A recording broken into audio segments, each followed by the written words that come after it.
Story बताने का reason ये है कि इन्वेस्टिंग करने का, लर्निंग का कोई टाइम, कोई एज नहीं होती है। रूल नंबर फर्स्ट था नेवर लूज योर मनी। कभी भी आप इन्वेस्टिंग किया हुआ पैसा अपना लॉस मत करो। लेकिन पैसा ना होने के कारण, बैड मैनेजमेंट होने के कारण वो कंपनी अच्छे से परफॉर्म नहीं कर पा रही है, आप उसमें पैसा लगाइए, कंपनी बूम करेगी, प्रॉफिट अर्न करेगा और मार्केट से निकल जाइएगा।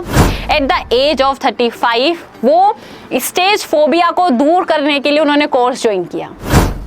इन्वेस्टिंग करना चाहते हैं, लेकिन जब भी इन्वेस्टिंग की बात आती है इन्वेस्टिंग के टाइम पे बहुत सारे कन्फ्यूजन्स, बहुत सारे डाउट्स एंड बहुत सारी पुरानी बातें हमको याद आती है। इन्वेस्टिंग मतलब कि बहुत टाइम तक होल्ड करना, बहुत टाइम तक होल्ड करना। इट मीन्स दैट कि फ्यूचर के बारे में प्लान करना। एंड अभी तक हमने जो सुना है एंड जो हमारे माइंड में सेट है वो यही है कि कल किसने देखा। इन्वेस्टिंग करेंगे तो आज जो हम कमा रहे हैं, जो हमारी अर्निंग्स हैं, उसमें से कुछ बचाना पड़ेगा। अगर उसमें से कुछ बचाएंगे तो शायद आज की ख्वाहिशों को पूरी प्रॉपर तरीके से फुलफिल ना कर सके। यही सारी बातें हमको इन्वेस्टिंग करने से मना करती है। तो क्या हमको इन्वेस्टिंग नहीं करना चाहिए? और अगर आप भी यही सारी बातें सोचकर अगर इन्वेस्टिंग नहीं कर रहे हैं तो मैं आपको यहाँ पे एक छोटी सी स्टोरी सुनाना चाहती हूँ, जो स्टोरी बेसिकली मुझे काफ़ी ज़्यादा मोटिवेट की थी उस टाइम पे। एंड वहाँ से मेरा टर्निंग पॉइंट एंड मैं कंप्लीटली इन्वेस्टिंग करना स्टार्ट की थी।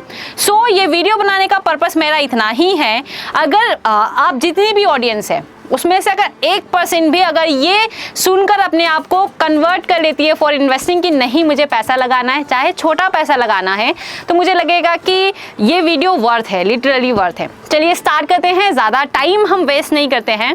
देखिए ऑब्वियस चीज़ है, अगर यहाँ पर मैं एक स्टोरी बता रही हूँ तो एक सक्सेसफुल पर्सन की स्टोरी बताऊँगी, लेकिन ये सक्सेसफुल पर्सन जो है या कोई भी सक्सेसफुल स्टोरी है वो डायरेक्टली सक्सेसफुल नहीं बनती है।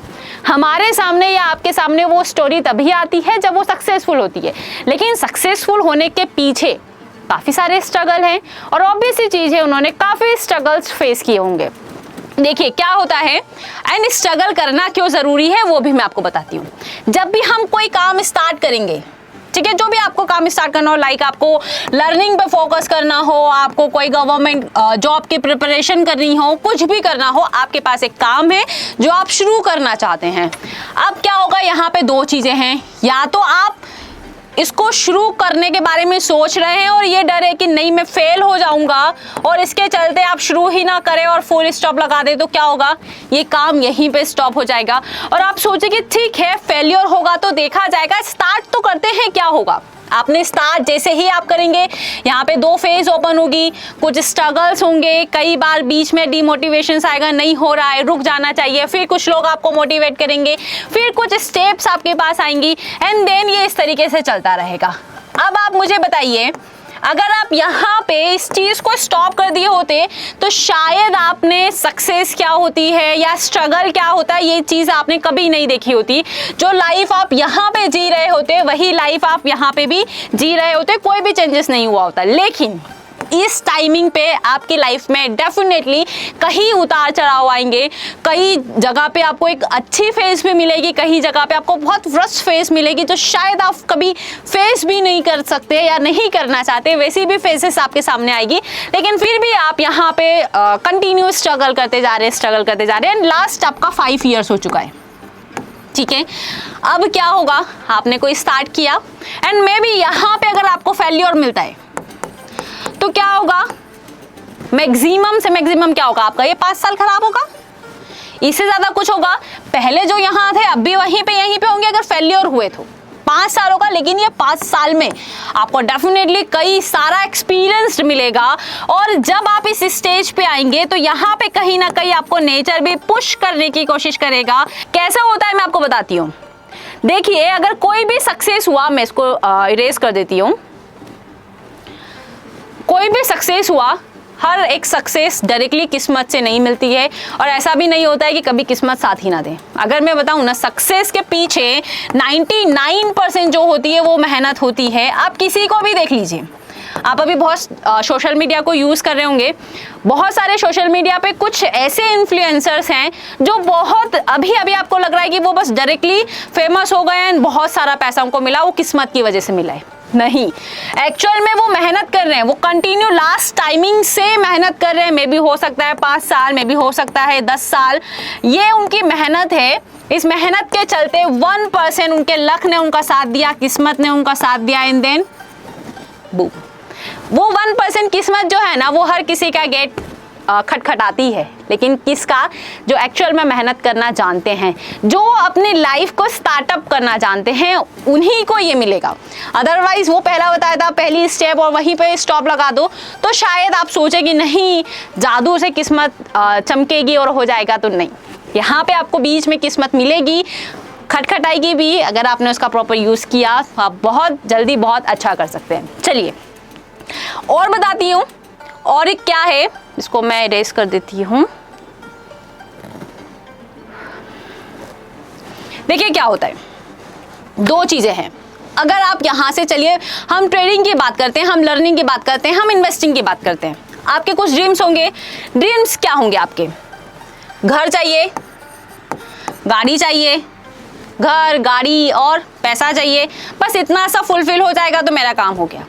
नहीं, मैं आपको कहानी सुनाती हूँ, फिर उसके पीछे का रीज़न मैं आपको बताऊंगी कि ये हमेशा कभी ख़त्म नहीं होता है। चलिए कहानी आपको बताती हूँ। कहानी एक छोटे से बच्चे की है। नाउ एक बहुत बड़ा एम्पायर है उनका। कहानी एक छोटे से बच्चे की है, जो बच्चा बचपन में बहुत स्ट्रगल किया, एंड वो बहुत गरीब फैमिली से बिलोंग करता था। ऑब्वियस चीज़ है, हमने देखा है कि मोस्टली जितनी भी सक्सेसफुल स्टोरीज हैं, कहीं ना कहीं उनकी लाइफ में तगड़ा स्ट्रगल रहा है। एक चीज़ मैं आपको और बताऊंगी, शायद ये चीज़ कहीं ना कहीं आपके लिए टर्निंग पॉइंट हो।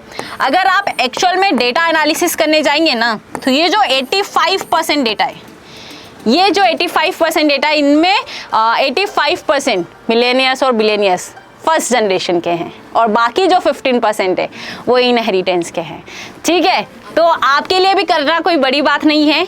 छोटे से स्टार्टअप करेंगे, चीज़ें आसान हो जाएगी।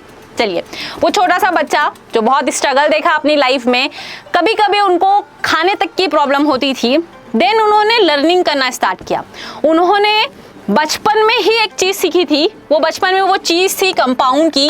नाम मैं जिसकी स्टोरी बता रही हूँ, जिसकी मैं स्टोरी बता रही हूँ, वो आप मुझे कमेंट बॉक्स में बताएंगे। उन्होंने बचपन में एक चीज़ सीखी थी कंपाउंड की, एंड जनरली ये कैलकुलेशंस पे काम करते थे, इमेजिनेशंस वाला कैलकुलेशंस, क्योंकि छोटा बच्चा कर भी क्या सकता है। इनके कैलकुलेशंस नंबर्स में कैलकुलेशंस होती थी। ठीक है, मनीज की कैलकुलेशंस होती थी।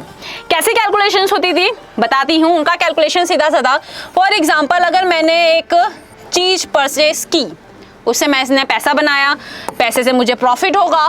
ठीक है, उस प्रॉफिट प्लस इन्वेस्टमेंट से मैंने 2 चीज़ खरीदी, फिर मुझे उससे प्रॉफिट होगा। फिर मैंने 2 से इसको 4 खरीदा, फिर मैंने 4 से इसको, फिर यहाँ पे 8 खरीदा। इस तरीके से मैं उसको मल्टीप्लाई करता जाऊँगा और मैं कंपाउंड का इंटरेस्ट कमाऊँगा। एंड ये वहाँ तक कैलकुलेट कर लिया करते थे, अगर मेरा प्रोडक्ट सबके पास होगा तो मुझे कितना मिलेगा। उतना लंबा उस छोटी सी एज में इनका कैलकुलेशंस हो जाता था। ध्यान से समझिएगा, ये इन्होंने सीखा, इस कॉन्सेप्ट पे इन्होंने अच्छा पैसा बनाया, बहुत अच्छा पैसा बनाया।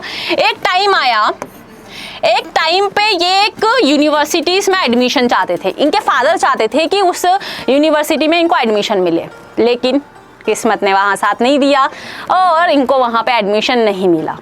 वो टूट गए कि अब मैं क्या ही करूँगा यहाँ से। ठीक है, आप मुझे बताइए, क्या ये इस पर्सन को जहाँ पे यूनिवर्सिटी में एडमिशन नहीं मिला था वहाँ पे उसको स्टॉप कर देना था? लेकिन वो पर्सन स्टिल वहाँ पे स्टॉप नहीं किया। फिर इन्होंने सर्च किया और इन्होंने देखा, ये एक बुक रीड किए थे, और उस बुक के जो इनके गुरु थे, वो गुरु एक यूनिवर्सिटी में पढ़ा रहे थे। उन्होंने देखा कि ये गुरु वहाँ दूसरी यूनिवर्सिटी में है। इन्होंने वहाँ लेटर लिखा एंड देन उस यूनिवर्सिटीज़ में इन्होंने एडमिशन लिया। वो यूनिवर्सिटी का नाम है कोलंबिया एंड इनके गुरु का नाम है ग्राहम, आपने सुना होगा। ठीक है, तो उनसे इन्होंने सीखा, चीज़ें सीखी, इन्वेस्टिंग सीखी, एंड उनके गुरु ने इनको 2 रूल दिए थे। वो रूल क्या थे? रूल नंबर 1 था, नेवर लूज योर मनी। कभी भी आप इन्वेस्टिंग किया हुआ पैसा अपना लॉस मत करो। रूल नंबर 2 ये था कि रूल नंबर 1 को कभी भी भूलो मत। सो इन्होंने ये बात अपने माइंड में बिठा ली, क्योंकि वो तो उनके बहुत बड़े फैन थे, हमेशा से उनको ही फॉलो करते हुए आ रहे हैं। ठीक है, सारी चीज़ें चली। At the age of 35 at the age of 35 ये मिलेनियर्स बन चुके थे, पैसा आ चुका था। यानी कि मुझे लगता है कि उस टाइमिंग पे उस पैसे में शायद इनके सारे ड्रीम्स फुलफिल हो सकते थे। शादी करते तो 2-4 बच्चे होते, उनका भी लाइफ सेटल हो चुकी होती, घर होता, गाड़ी होती, पैसा होता, सब कुछ होता। जो शायद इन्होंने गरीबी देखी थी उससे कई गुना ज़्यादा था, लेकिन वो वहाँ पे भी स्टॉप नहीं किए। फिर उनको पता चला कि उनको स्टेज फोबिया है एट द एज ऑफ 35। आप बोलते हैं ना कि नहीं मैं इतना बड़ा हो चुका हूँ, मेरे पास टाइम नहीं है, अब मैं यहाँ से कितना ही टाइम जीऊँगा, क्या करूँगा सीख के। एट द एज ऑफ 35 वो स्टेज फोबिया को दूर करने के लिए उन्होंने कोर्स ज्वाइन किया एंड वो सीखे और स्टेज फोबिया दूर किया। कब? 35 की एज में। एंड ही स्टिल लर्निंग, वो फिर भी वहाँ पे भी सीख रहे थे। अब सीखते सीखते क्या हुआ मैं आपको बताती हूँ। सीखते सीखते क्या हुआ, 2 चीज़ें हुई। इसको इरेज कर देते हैं। चलिए, सीखते सीखते क्या हुआ, पहले आप मुझे बताइए, इनका सारी चीज़ें स्मूथ चल रही थी, पैसा आ रहा था, इनको स्टॉप कर देना था, लेकिन नहीं। सक्सेस मिल चुकी थी, जितना इनको चाहिए था उतना मिल चुका था, लेकिन नहीं, स्टिल वर्किंग, वो फिर भी काम कर रहे थे। पहले इनका तरीका था काम करने का क्या, जिन कंपनीज के shares value, price value, market value आप बोल लीजिए, इंट्रिंसिक वैल्यू आप बोल लीजिए, इसकी जो मार्केट वैल्यू थी वो नीचे चल रही होती थी जिन स्टॉक्स की, और एक्चुअल जब उसका वैल्यूएशंस किया जा रहा था तो उस एक्चुअल कंपनी की वैल्यू ज़्यादा होती थी। तो ये क्या करते थे, इन कंपनीज को खरीद लेते थे एंड जब अच्छा भाव मिलता था तब बेच देते थे। फिर इनको एक फ्रेंड मिले, ठीक है, उन फ्रेंड ने इनको सजेस्ट किया तुम ऐसी कंपनी में इन्वेस्ट करो जिस कंपनी का बैड मैनेजमेंट हो। ठीक है, कंपनी वैल्यू तो रखती है, अच्छा कंपनी अच्छा भी करना चाहती है, लेकिन पैसा ना होने के कारण, बैड मैनेजमेंट होने के कारण वो कंपनी अच्छे से परफॉर्म नहीं कर पा रही है। आप उसमें पैसा लगाइए, कंपनी बूम करेगी, प्रॉफिट अर्न करेगा और मार्केट से निकल जाइएगा। लेकिन फिर इन्होंने यहाँ पे अपना तीसरा फॉर्मूला अप्लाई किया। क्या? उन्होंने सोचा कि कंपनी के शेयर्स को बेचना ही क्यों है, अगर मैं हाई क्वालिटी वाली कंपनी में पैसा लगाऊं तो। वो अपनी स्ट्रेटजीज को मॉडिफाई करते रहे।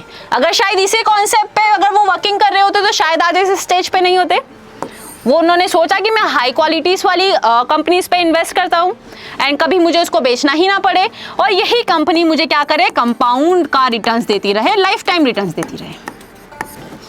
ठीक है, तो ऐसे ही करते करते उन्होंने ऐसी कंपनीज पे इन्वेस्टमेंट करना स्टार्ट किया एंड लास्ट उन्होंने क्या किया, एक कंपनी थी, अभी उस कंपनी का मैं आपको नाम भी बताऊंगी एंड ये स्टोरी सुनाने का आपको रीज़न भी बताऊंगी। उन्होंने क्या किया, एक कंपनी थी टेक्सटाइल कंपनी। ठीक है, इस कंपनी में शेयर्स, बहुत सारे शेयर्स इन्होंने लिए और कंपनी में मेजर शेयर होल्डर्स यही थे और ये कंपनी के ऑनर बन गए। फिर क्या किया इन्होंने, इस टेक्सटाइल कंपनी को कंप्लीटली इन्वेस्टिंग में कन्वर्ट कर दिया।